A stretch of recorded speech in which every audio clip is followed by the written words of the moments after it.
The Samsung Galaxy S10e is the cheaper, more colorful sibling to the Galaxy S10 and Galaxy S10 Plus. It's like what the iPhone XR is to the iPhone XS. You get the majority of headline S10 features but in a package that's a little more welcoming. In fact, the S10e could end up being the best of the bunch, thanks to the fact it offers a fantastic combination of price and features. You can pre-order the Samsung Galaxy S10e right now, with the phone shipping on March 8th. It'll cost £669 in the UK. Interestingly, you'll only be able to pick up the 128ths of a gigabyte model in the UK at launch anyway. There's always the possibility that version will come along somewhere down the line. You also don't get the Galaxy Buds free if you order the S10e, as that promotion is only available for the S10 and S10 Plus. In the USA, the Samsung Galaxy S10e starts at $749 for the 128ths of a gigabyte model, with the 256ths of a gigabyte version costing $100 more at $849.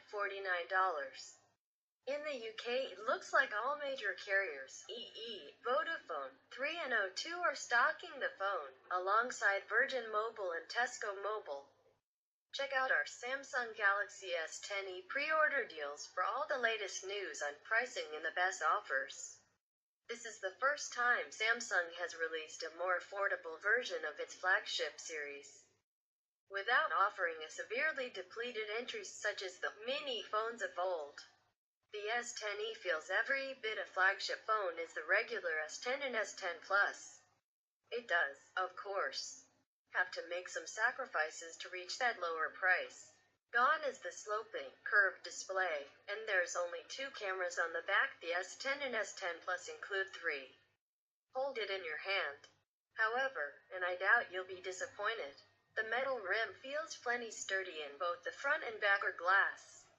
It's small, too, and easily usable one-handed, without having to overextend your thumb to reach the top portion of the screen. The S10e boasts the same IP68 rating as the other devices, meaning you needn't fear it falling into the sink and suffering any long-term effects, and features a headphone jack too. During my hour with the phone, I was drawn to the canary yellow model. It's ridiculously bright and unashamedly brash, but it's different and certainly stands out. It makes the S10e feel more fun. Around the front is a 5.8-inch Super AMOLED display with a full HD Plus resolution. That's slightly fewer pixels than the S10, or even last year's S9. However, it isn't something you'll notice. This is a quality panel offering bright colors and excellent viewing angles. I'd even go as far as to say I prefer its flat style over the curved one, since it doesn't leave you with super thin edges to grip onto. In the top corner of the display is a small circular cutout for the front camera, what Samsung is calling an Infinity O screen. Other brands, such as Honor, refer to it as a hole punch notch.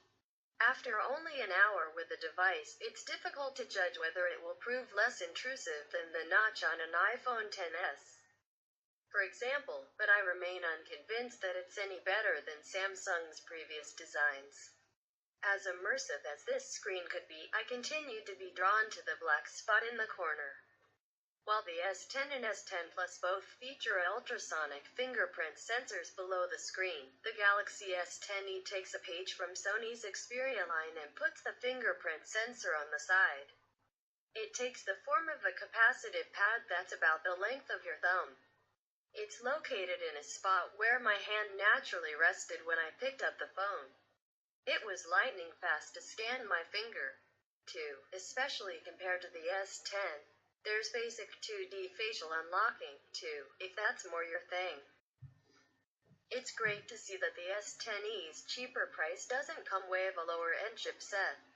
Instead, the S10e will be powered by the same as yet unnamed 8nm chipset, likely the Exynos 9820 in Europe, and the Snapdragon 855 in other regions.